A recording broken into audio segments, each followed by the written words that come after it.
Mohanavani Telugu podcast వింటున్న శ్రోతలందరికీ హృదయపూర్వక ధన్యవాదాలు. ఈరోజు ఈ లాస్ట్ షాట్లో శివుడికి మూడవ నేత్రం ఉంటుందా, శివుడికి మూడో నేత్రం నిజంగానే ఉందా, దాని అర్థం ఏమిటి అనే ప్రశ్నకు ఆధ్యాత్మికంగాను తత్వశాస్త్రీయంగాను అద్భుతమైన సమాధానం ఉంది.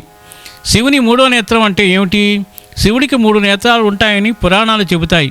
2 నేత్రాలు ఎడమ కుడి, సూర్యుడు చంద్రుడు. మూడవ నేత్రం మధ్యలో అగ్ని లేదా జ్ఞానం, దీనిని జ్ఞాన నేత్రం, ఐ ఆఫ్ విజ్డమ్ అని కూడా అంటారు. పురాణ కథ ప్రకారం ఒకసారి పార్వతీదేవి సరదాగా శివుని కళ్ళను మూసింది. ఆ సమయంలో ప్రపంచమంతా చీకటిలో మునిగిపోయింది. అప్పుడు శివుడు తన నుదుటిపై మూడవ నేత్రాన్ని తెరిచాడు. అక్కడి నుంచి వెలువడిన అగ్ని జ్వాలలతో సృష్టి మళ్ళీ కాంతిని పొందింది. అదే శివుని మూడో నేత్ర శక్తి. తత్వశాస్త్రీయ అర్థం: మూడో నేత్రం అంటే జ్ఞాన దృష్టి. ఇది భౌతిక కళ్ళతో కనిపించని సత్యాన్ని చూడగల శక్తి.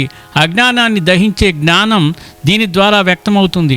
నేత్రం మధ్య భాగం ఆజ్ఞా చక్రం. యోగా శాస్త్ర ప్రకారము ఇది 6వ చక్రం. ఇది స్ఫూర్తి, అంతఃచేతన, దివ్య జ్ఞానానికి కేంద్రం. కోపం కాదు, చైతన్యం. శివుడు మూడో నేత్రాన్ని కోపంతో తెరుస్తాడు అని చెబుతారు. కానీ ఆ కోపం అజ్ఞానం మీద. అద్వైత జ్ఞానం వెలుగులోకి తీసుకురావడమే ఉద్దేశం. మూడో నేత్రం తెరిచినప్పుడు జరిగే అర్థం: అగ్ని జ్ఞానానికి చిహ్నం, దహనం అజ్ఞానం నాశనం, ప్రకాశం సత్యం అవగాహన, నేత్రం దృష్టి అవగాహన. యోగిక దృష్టిలో మధ్య నుదుటిపై ఉండే ఆజ్ఞాచక్రం సక్రియమైతే అంతర్జ్ఞానం పెరుగుతుంది, ధ్యానంలో లోతైన అనుభవం వస్తుంది, భయాలు భ్రమలు తొలుగుతాయి. అందుకే చాలామంది ధ్యానం చేసే ముందు ఓం నమః శివాయ జపం చేస్తారు. అది ఈ నేత్రాన్ని మేలుకొలుపుతుంది. శివ మహిమ వచనం: త్రినేత్రం పాశహస్తం చ వృషభారూఢ మవాహనం. రుద్రాధ్యాయంలో ఉంది.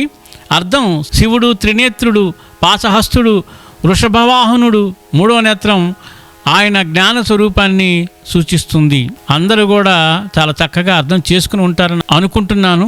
తప్పకుండా మిగిలిన వాళ్ళకి కూడా ఈ విషయాన్ని తెలియచేస్తే చాలా బాగుంటుంది. ఇంకా ఆలస్యం చేయకుండా వెంటనే షేర్ చేసి, సబ్స్క్రైబ్ చేసుకోకపోతే మన ఛానల్ని సబ్స్క్రైబ్ చేసుకుని ఆ పక్కనుండే బెల్ ఐకాన్ను ఒక్కసారి గణగణ మోగించండి.